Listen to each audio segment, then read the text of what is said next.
We haven't seen Ryan Garcia in a boxing ring in a year. A lot has changed since then. He's going to be fighting in a new weight class. I strongly feel that Ryan Garcia is ready to come back. He's hungry. He cannot wait. And I'm telling you one thing, when he fought Devin Haney, he was a very dangerous Ryan Garcia. But this time around, we're going to see a very, very, very dangerous Ryan Garcia up in that ring. April 22nd, 2023. Ryan Garcia had told the world, repeatedly, loudly, without hesitation, that he was going to win. Not might, not hoped. Well, I can see it actually. I can see that. I'm gonna talk. Boom. You like to fight guys that don't hit hard, and when I hit you with that left hook, Boom. okay. You're not So he wants. So he wants. My chin is So it was. chin is right You see there. how I'm not even worried about it. He'd said it on Instagram, on Twitter, on podcasts, to cameras shoved in his face at 2 a.m. outside nightclubs. He'd built an altar out of confidence and invited the entire internet to worship alongside him.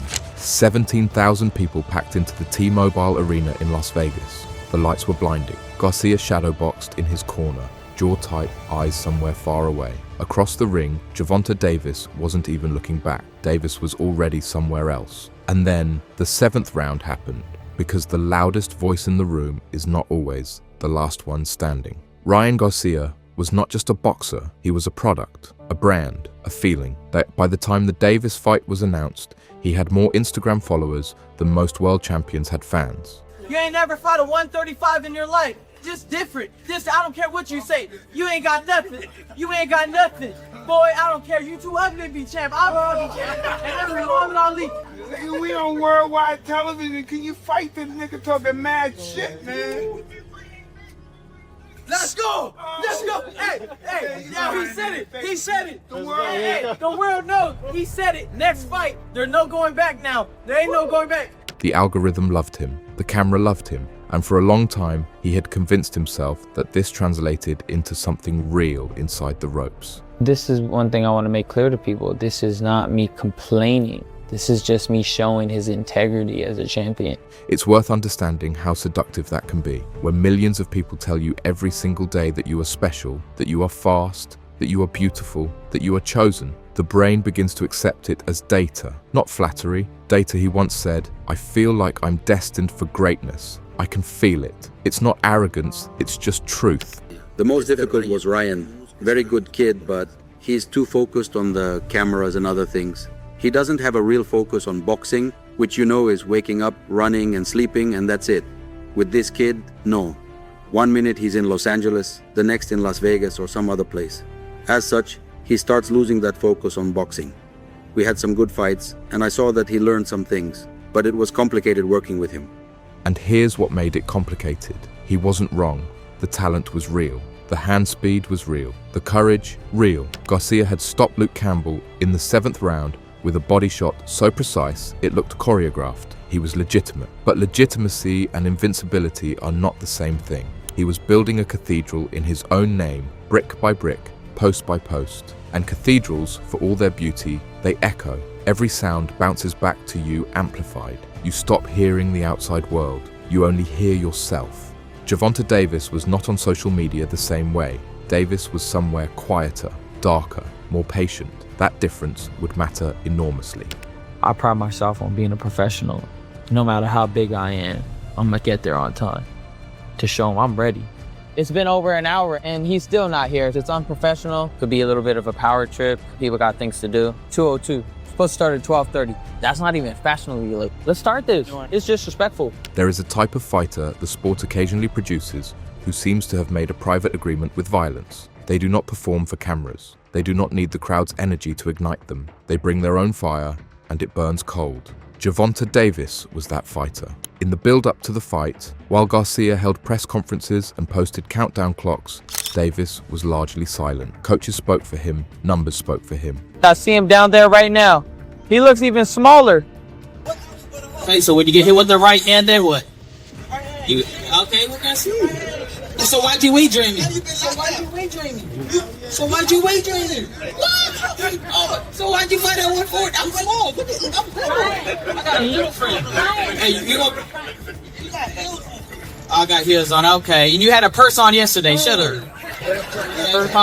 Yeah, you got one of the nail. Come on, man. We've been knowing what's going on through camp too.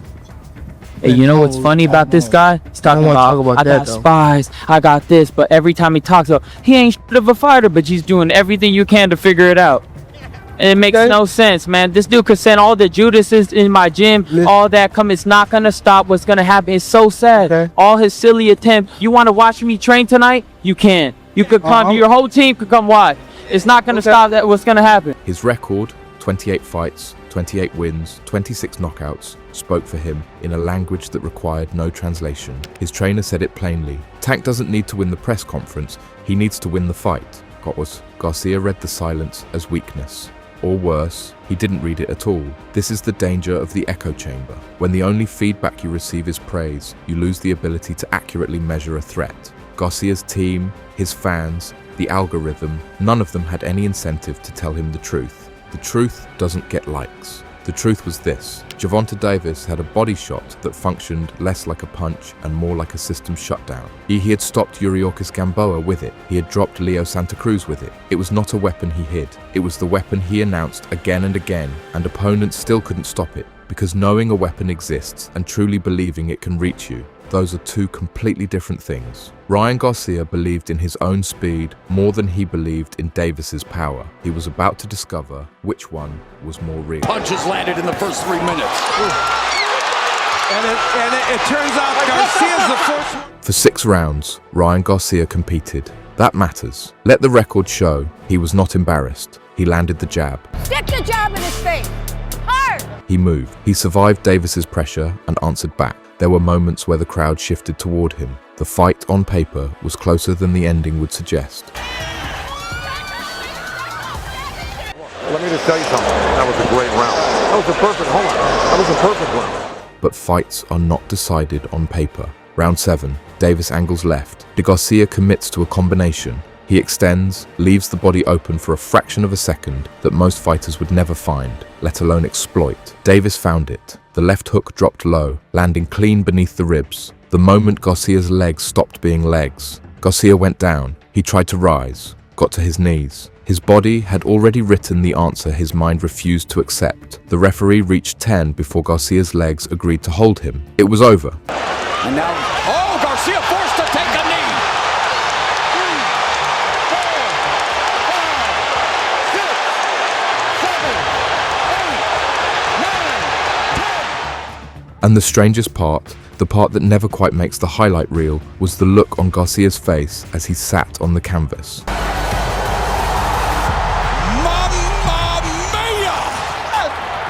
It was not devastation, it was not rage, it was recognition, as if some part of him, buried beneath the followers and the press conferences and the unwavering public certainty.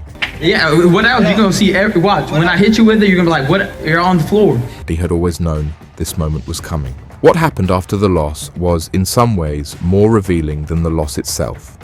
2021 was one of the times it kind of broke me. 2022, changed me. 2023 opened my eyes. I'm about to come back. A fighter's true character does not emerge in victory. It emerges in the hours and weeks and months after the floor drops out. Garcia did not disappear quietly. He could not. He had built his identity on visibility, and the algorithm does not allow for private grief. The same platform that had amplified his confidence now amplified his confusion. He posted things that alarmed people. He made claims that generated controversy instead of sympathy. I'm real. I'm like this. I do drink. I do smoke. Now what? It's okay. He's either crazy or he's crazy like a fox. He seemed, to those watching, like a man trying to locate himself in a mirror that no longer showed a clear reflection. He later opened up. I was not okay. I was going through something real. I just didn't know how to show that without the world turning it into content. Turning point is to realize, damn, bro, I'm fucking my life up, and getting arrested was a big part of it. Almost losing my kids was a huge part of it. This is the tax that modern fame collects from young athletes. It gives them an audience before it gives them a self. And when the performance fails, there is no private room to fall apart in. The collapse is content too. What Garcia was experiencing was not simply a boxing loss. It was the structural failure of an identity built on external validation. The ring had told him something the internet never would.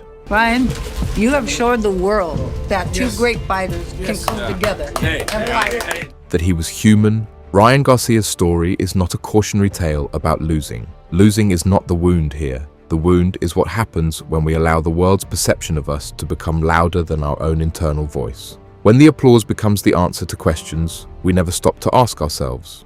Every athlete, every person, eventually arrives at a moment where the performance ends and only the truth remains. The arena empties, the camera turns off, and you are left standing in the silence, asking the only question that ever actually mattered. Who are you when no one is watching? Somewhere out there, early in the morning, before the phones wake up and the notifications begin, Garcia walks into a gym. He wraps his hands. He faces the bag. Not for a crowd, not for a camera, not for a follower count that will never be enough. Just for himself. Ryan Garcia is still writing his answer. And perhaps that is the most human thing about him. Not the loss, not the noise that followed, but the fact that somewhere beneath all of it, there is still a fighter who gets up, walks into a dark room, and chooses to begin again. Not for the world. It's for himself. I finally decided to get some help.